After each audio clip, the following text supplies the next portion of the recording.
আসসালামু আলাইকুম, কেমন আছেন সবাই? বরাবরের মতো আমি আরও একটি ভিডিও নিয়ে হাজির হলাম। আজকে আমি দেখাবো হচ্ছে খুবই ইউনিক একটি গলার ডিজাইন। তো প্রথমে হচ্ছে আমি পেপারটিকে এক ভাঁজ করে দুই পার্ট করে নিয়েছি। এখন হচ্ছে আমি গলার চওড়া নেব। এখানে আমি গলার চওড়া নেব হচ্ছে 3.25 ইঞ্চি। তো এবার হচ্ছে আমি গলার লম্বাটি নিব। তো এখানে হচ্ছে আমি গলার লম্বা নেব হচ্ছে 7 ইঞ্চি। এবার এই পাশে হচ্ছে আমি ঠিক 3.25 ইঞ্চিতে হচ্ছে একটি চিহ্ন করব। এখন হচ্ছে এইটিকে আমি একটি বক্স করে দেব।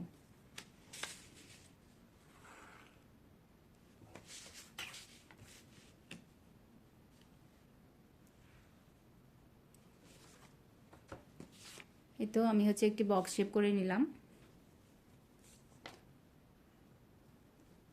নিচ থেকে হচ্ছে আমি 3 ইঞ্চি উপরে হচ্ছে একটি চিহ্ন করব এবং এখানে হচ্ছে আমি একটি বক্স করে নেব। এই তো দেখুন আমার বক্স করা শেষ। এখন হচ্ছে আমি এই উপরের অংশে হচ্ছে রাউন্ড করে হচ্ছে শেপ দেব।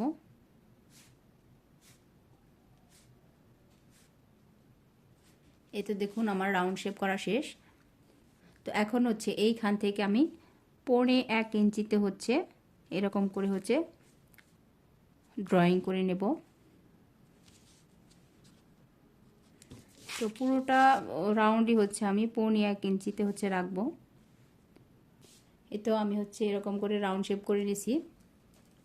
এখন যেটা করতে হবে, দেখুন এখান থেকে হচ্ছে 1.25 ইঞ্চিতে হচ্ছে আমি একটি চিহ্ন করব। এখানে হচ্ছে 1/2 ইঞ্চি কি 1.25 ইঞ্চিতে হচ্ছে নিলে হচ্ছে যথেষ্ট। 1 ইঞ্চিতে হচ্ছে চিহ্ন করার পর আমি এখান থেকে হচ্ছে ঠিক এইখান থেকে হচ্ছে এখানে এই কর্নার পর্যন্ত হচ্ছে আমি মিলিয়ে দেব।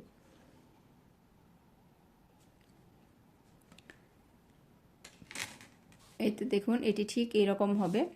তো এখন আমি যেটা করব, আমি একদম সাইড দিয়ে হচ্ছে 1.25 ইঞ্চি বরাবর হচ্ছে এরকম করে ড্রয়িং করে নেব।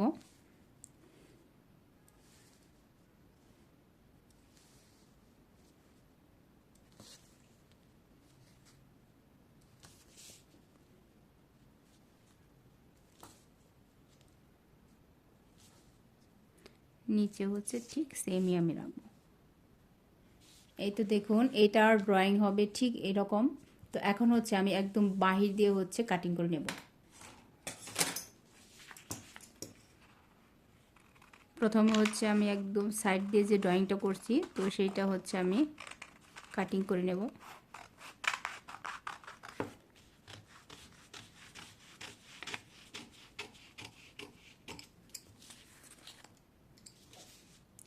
এই তো আমার একটা কাটিং করা শেষ। তো এখন হচ্ছে আমি এই রাউন্ড থেকে হচ্ছে কাটিংটা করব।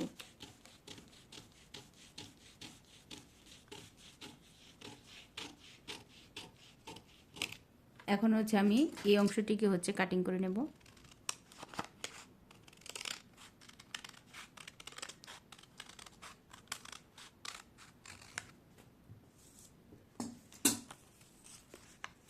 তো এই অংশটি কাটিং করা হয়ে গেলে এখন আমি নিচের যে অংশটি সেই অংশটিকে হচ্ছে এইটুকু হচ্ছে কাটিং করে নেব। তো এখন যদি আমি এটাকে মেলিয়ে দেখাই,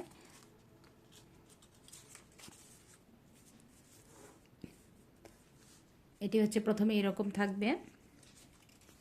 দেখুন গলাটি তৈরি করার পর ঠিক সেম এরকমটাই হবে। তো এই গলার ডিজাইনটি কিন্তু দেখতে কিন্তু খুবই সুন্দর। এই ধরনের গলার ডিজাইন কিন্তু খুবই ইউনিক লাগে আপনি তৈরি করার পরে। এই গলার সেলাই ভিডিও কে কে দেখতে চান অবশ্যই কমেন্টে জানাবেন। সে পর্যন্ত আল্লাহ হাফেজ।